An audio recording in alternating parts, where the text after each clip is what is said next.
Hey everyone, welcome back to RJK English. Today we're going to be talking about economics and the informal economy. Sometimes we'll call it the informal economy or the invisible economy. I'm going to turn on a light here, maybe this will help with the lighting. There, that's a little bit better. Okay, so I was reading an article. I will put it in the description below. It was about how COVID has changed our workplace. So many of my students are in Japan, and in Japan, COVID has started changing their workplace, where usually in Japan, people do business face to face. If you have a customer, you go and meet them at their office. But COVID has changed that to where people started doing video calls. Now the question is, will this change the way people do business after COVID? Will people continue doing video calls? Okay, so related to that is the idea of working from home. Okay, and how does this affect gender equality? Okay, COVID has changed things, so it's an opportunity to make changes. Since everybody is kind of uncomfortable right now, it's a good time to test out different styles of working because people are all in a position where they have to change their way of working. So let's look at how COVID has affected the workplace for women. Okay, and this is according to this article and according to thinking about it. Okay, so there is the paid economy. What is in the paid economy? You have a job, you have a business, you're contracting, money is being exchanged for that, right? Money is being exchanged. What is the unpaid economy? Housework, childcare, and now education during COVID because kids are staying home from school and working online in many places. So education changed to where parents had to be more involved in that. Or maybe people had people doing their housework for them. They were paying them to do their housework. They were paying to have childcare. But all of a sudden, you couldn't take the children to a childcare place anymore because of COVID. So things changed, right? So what this article pointed out was that, especially for women, the unpaid economy is on them. Now, why do we call it an economy? We'll talk about that. But housework, childcare, and now education often fall on women more than men. So COVID actually made life more stressful, especially for women. We say COVID, and in the article you'll see this, COVID pushed the economy to the brink. What does this mean to be pushed to the brink? Think of a plateau and then a cliff that you can fall off of. So you've got a plateau and then this cliff, and you could fall off the cliff, right? Can you picture that? You're walking along and you go, oh, and fall off. Okay, the economy was pushed to the brink means the economy was pushed to the edge of where it could fall off and really drop, right? But who falls first? Usually the more, we would say the more disadvantaged people. Okay, so poor people that work in manual labor fell off first because they couldn't work from home. But also women felt these effects of the economy first. Why? Because they had to do more of this work at home. Why is that? It's because of the arrangement, the societal arrangement. I want to write this down. Arrangement. What does arrangement mean? The social arrangement or the economic arrangement. Let me give an example. What is our arrangement together, you and me? I make videos. You're supposed to like them or dislike them, watch them, and subscribe, and maybe put things into practice, right?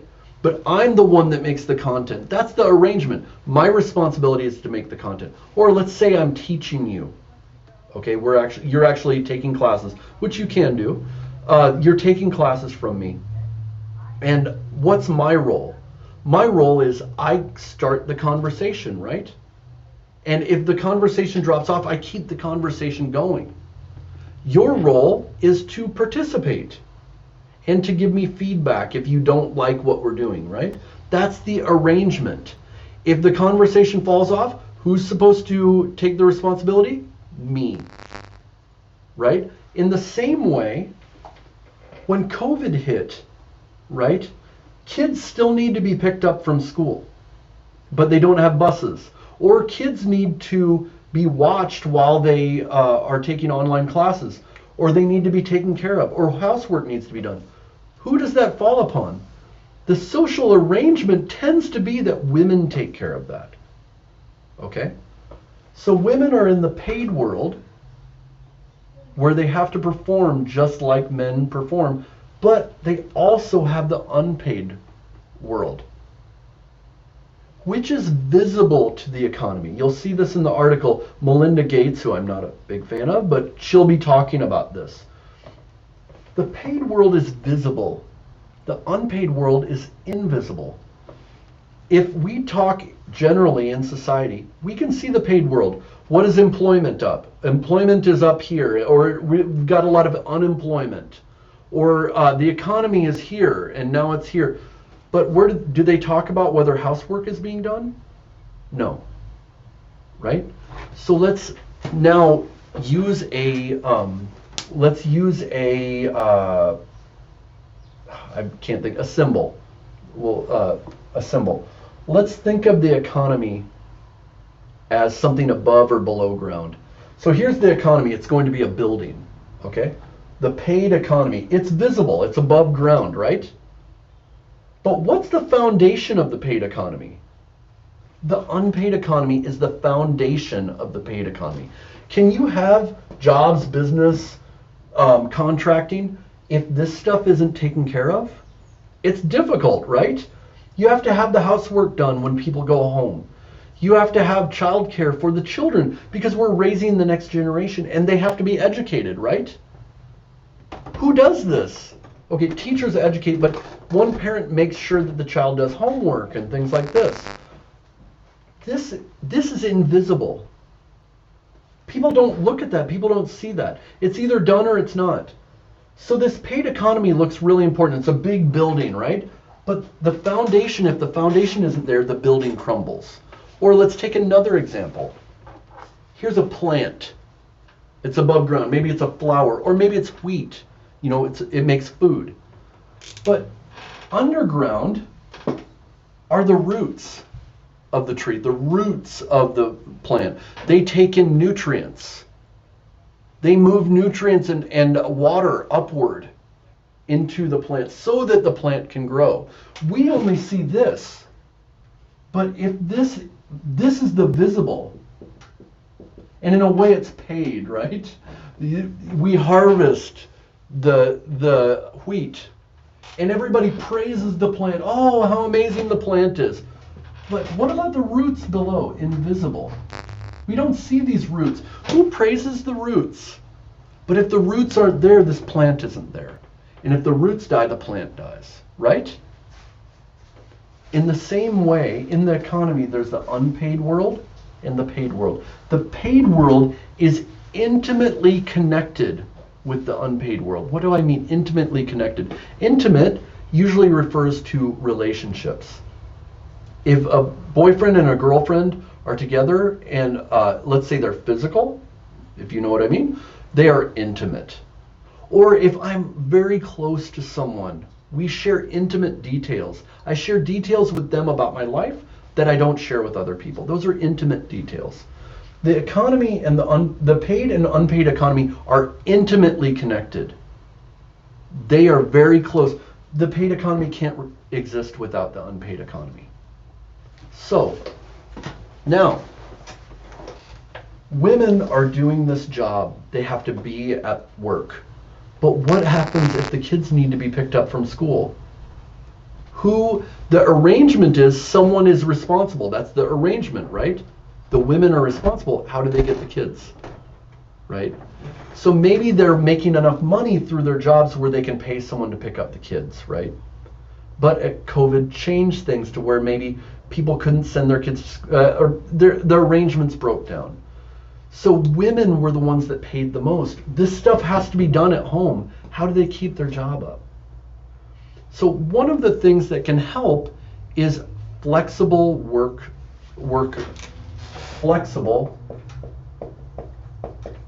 flexible work arrangements. If you can leave work and come back, if you can work from home, if you don't have to be to work between these hours and these hours, that makes it much more easy for women to hold these jobs because they also have to do these things, right? That's the arrangement socially. So flexible work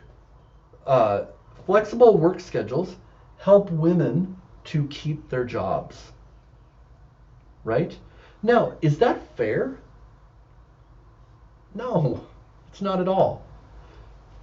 Men and women should both be taking care of these things together. It shouldn't just fall on women.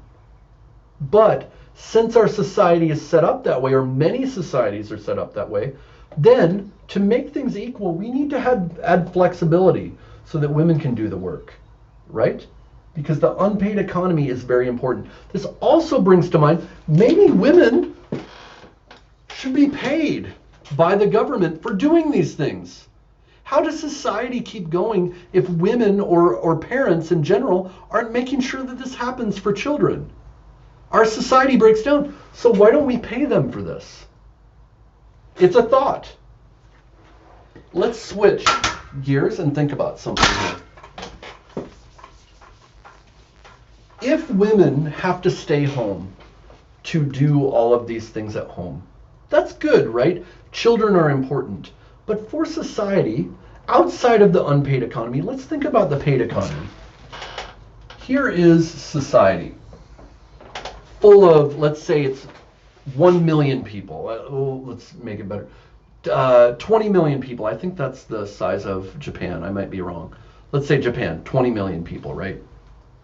So what do I do if I say, oh, women actually make up over half? Over half of these people, more like this, they won't be part of the economy, the paid economy. What does this mean? What are things that are part of the paid economy? Technology, right?